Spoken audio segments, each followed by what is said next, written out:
ಕೆಲ್ಸಕ್ಕೆ ಹೋಗಿದ್ದೀವಿ ನಾವು. ಅವ್ರಿಗೆ ಏನಾತಂದ್ರೆ ನಾವು ಅಲ್ಲಿ ಕೆಳಗೆ ಕೆಲಸ ಮಾಡಾಕತ್ತಿದ್ರಿ, ಕೂಗ್ಯಾಡಕತ್ರಿ, ಹುಡ್ರು ಅಳಾಕತ್ರಿ, ಬಂದಿರಿ. ನಾನು ಅಷ್ಟೊತ್ತನದ್ರೆ ನನ್ನ ಮಗ ಬಿದ್ದಾನ್ರಿ. ಯಪ್ಪ ನಾನು ದುಡ್ಕ ತಿನ್ನಕ್ಕೆ ಬಂದರ್ರಿ ನಾವು. ಯಪ್ಪ ಹೊಟ್ಟೆ ಪಡ್ಪಾಟ್ಲಿಗೆ ನನ್ನ ಮಗನ ಕಳ್ಕೊಂಡು ಹೊಂಟಿವಿ. ಎಣ್ಣಾನು ಒಯ್ಯಾಕತ್ತೀನಿ ನನ್ನ ಮಗಂದು. ಯಪ್ಪ 3 ಜನ ರೀ, 2 ಮಂದಿ ಗಂಡು ಮಕ್ಳು, ಒಬ್ಬಾಕಿ ಹೆಣ್ಮಗಳು ರೀ. ನನ್ನ ಮಗ ಒಬ್ಬ ಹೊಂಟ್ರಿ.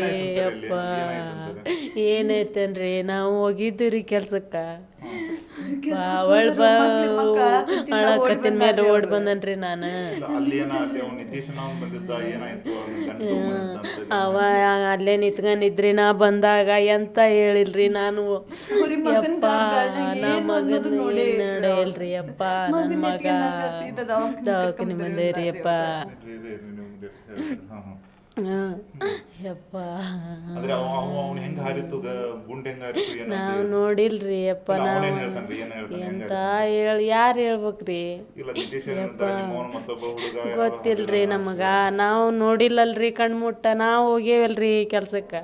ನನ್ನ ಮಗ ಒಮ್ಮರಿ ಬಿದ್ದಿನ ಮೇಲೆ ಕೂಗ್ಯಾಡಕತ್ತಿನ ಮೇಲೆ ನಾನು 2 ಮಕ್ಳು ಬಂದನ್ರಿ. ನಾನು ನೋಡಿಲ್ರಿ. ಯಪ್ಪ ಏನಾಯ್ತು ನನ್ನ ಮಗಗೆ? ಯಾರೇನು ಮಾಡಿದ್ರ? ಯಪ್ಪ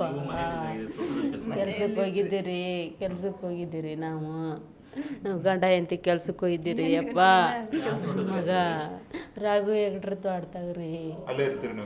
ಹೌದ್ರಿ ಈಗ 1.5 ವರ್ಷ ಆತ್ರಿ ನಾವಿದ್ದು. ಯಪ್ಪ ನಾವು ಹಾವೇರಿ ಹತ್ರ ಕಿತ್ತೂರ್ರಿ. ಯಪ್ಪ ಯಪ್ಪ ಯವ್ವ ಯಪ್ಪ ಯವ್ವ ನನ್ನ ಮಗನ ನೋಡ್ಬೇಕ. ಯವ್ವ ನನ್ನ ಮಗ ರೀ ಭಾರಿ ಜಾಣಿದ್ರಿ. ಯಪ್ಪ 3ನೇ ಕ್ಲಾಸ್ ಹೋಗಿದ್ರಿ. ಯಪ್ಪ ಬೆಳಗ್ಗೆ ಅದೆಲ್ಲ ಕಸ ಗುಡ್ಸ್ಯಾನ್ರಿ. ಕಸ ಗುಡಿಸಿ ನಾವು ಕೆಲ್ಸಕ್ಕೆ ಬರಕಿದ್ರಿ.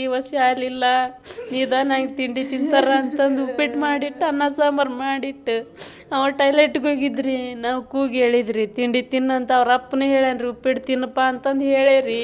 ಅಲ್ಲೇ ಕುತ್ಕೊಂಡು ಅಂದ್ರಿ. ನಮ್ಮ ಮಕ್ಕನ ತೋರಿಸಿಲ್ರಿ. ಒಮ್ಮರಿ ಹಿಂಗಾಗಿನ ಮೇಲೆ ಬಂದನ್ರಿ ನಾನು. ಯಪ್ಪ ನನ್ನ ಮಗನ್ರಿಪ್ಪ ರಜೆ ಇರೋದಕ್ಕೆ ಅದ್ರಿ ಅವರು. ಇಲ್ಲ ಶಾಲೆಗೆ ಹೋಗಿದ್ರಿ, ನನ್ನ ಮಗ ಬದುಕ್ತಿದ್ರಿ. ಶಾಲೆಗೆ ಹೋಗಿದ್ದೆ ಅಂದ್ರೆ ಅಯ್ಯೋ ನನ್ನ ಮಗ ಒಂದು ಐತ್ರಿ ಇಲ್ಲಿ ದವಾಖಾನ್ಯಾಗ.